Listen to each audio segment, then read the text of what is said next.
On the day of my 70th birthday gala, after I had spent over $2 million on my son's failing tech startup, he stood up in front of our city's elite.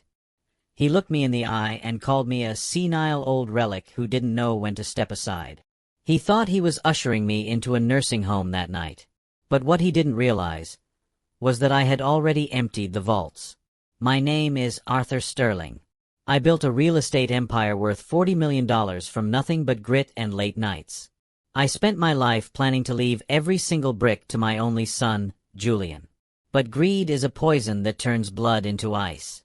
Before you hear how I took it all back, subscribe to Betrayal Files, because this ending will leave you in shock.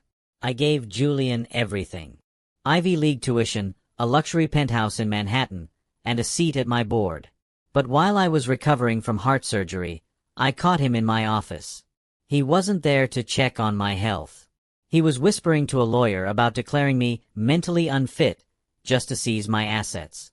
He even told the nurses to take away my phone, hoping I'd fade away in silence. He treated me like a ghost before I was even dead. But Julian forgot one thing. I built this empire with my own hands. The moment I was discharged, I didn't confront him.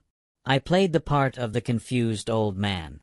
While he was busy picking out Ferraris with my future money, I was meeting with my private counsel in secret. I moved every single property into an irrevocable trust and transferred my liquid capital to a private foundation. I left exactly $5,000 in the main corporate account, just enough to keep the lights on for one more week. 2 weeks later, Julian tried to finalize a deal for a new yacht.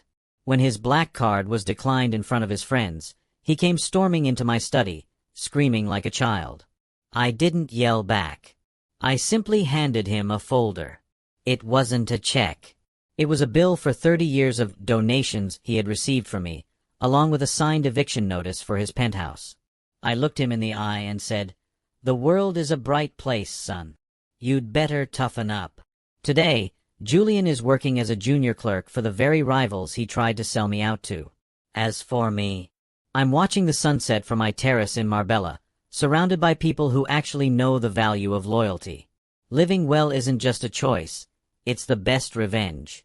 If you believe that respect is earned and never stolen, like this video and subscribe to Betrayal Files.